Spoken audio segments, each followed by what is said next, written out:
आपली सीट येणं महत्त्वाचं आहे आणि मी हे सीट येणं महत्त्वाचं एवढ्यासाठी सांगत आहे कारण महाराष्ट्रात शिवसेना उद्धव बाळासाहेब ठाकरे पक्ष असो, राष्ट्रवादी काँग्रेस शरदचंद्र पवार साहेबांचा पक्ष असो, काँग्रेस असो, आपले सगळे मित्र पक्ष असो, इंडिया आघाडी म्हणून आपण जिथे जिथे लढत आहोत, वातावरण सगळीकडे एकच आहे की महाविकास आघाडीचं सरकार पुन्हा एकदा राज्यातच नाही तर देशात पण येईल असं आता चित्र बदलत चाललेलं आहे।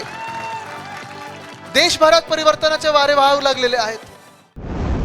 आपणा सर्वांना कदाचित या गोष्टीची कल्पना नसेल, 2 महिने अगोदरच एका विकास कामांच्या उद्घाटनाप्रसंगी की ज्या वेळेला आचारसंहिता डिक्लेअर होणार होती त्यावेळेला मी आणि डॉक्टर श्रीकांत शिंदे आणि राजू पाटील आम्ही एकत्र असा एका भूमिपूजनाच्या कार्यक्रमाला होतो।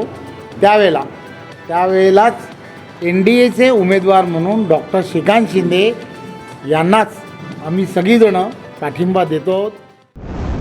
भाजपची नाराजी बिलकुल आता शिल्लक राहिलेली नाही। माझी अधिकृत उमेदवारी जाहीर होईपर्यंत प्रत्येक राजकीय पक्षाला आपली उमेदवारी मागण्याचा हक्क त्या ठिकाणी आहे। उमेदवारी महायुतीचा उमेदवार म्हणून जाहीर झाली। माननीय अमित भाई शाह, मुख्यमंत्री एकनाथराव शिंदे, देवेंद्रजी, चंद्रशेखरजी बावनकुळे आणि आमचे राष्ट्रीय अध्यक्ष अजितदादांच्या मान्यतेत येतो।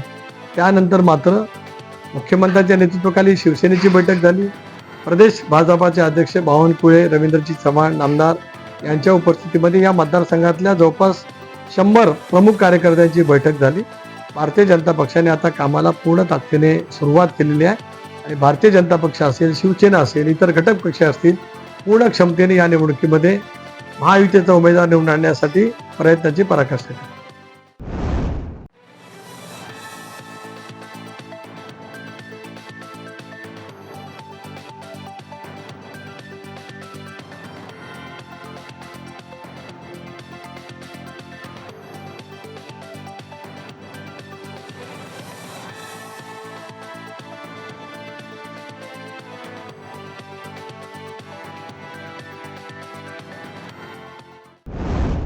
कदाचित किरण सामंत हेच आव्हान राहिलं असतं।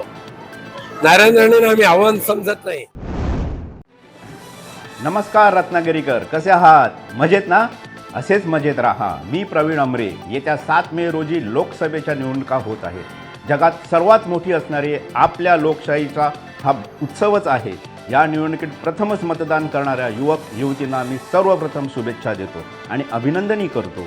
तुमच्या प्रत्येकाचं एक एक मत महत्त्वाचं आहे। आपल्या मतानेच ह्या लोकशाहीचं अधिक बळकट होणार आहे। या मतदानात आपले मार्गदर्शक ठरलेले ज्येष्ठ मतदारही नेहमी अग्रेसर असतात। त्यांचा हाच आदर्श आपण घेऊया आणि त्यांच्या बरोबरीने आपण सर्वजण मतदान करूया। जय हिंद, जय लोकशाही।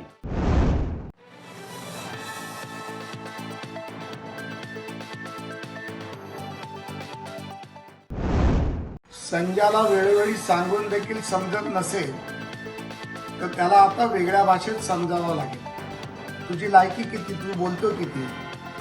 कंपाऊंडर संजय राऊत देवेंद्र फडणवीसांवर उपचार करण्याची तुझी लायकी नाही, लायकात नाही।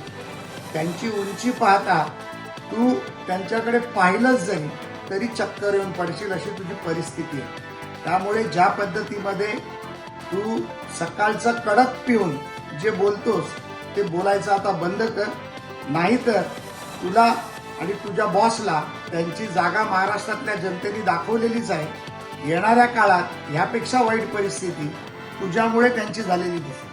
टाइम्स डिजिटलला लाईक करा, सबस्क्राईब करा, शेअर करा आणि बेल आयकॉन दाबायला विसरू नका। पाहत राहा टाइम्स डिजिटल।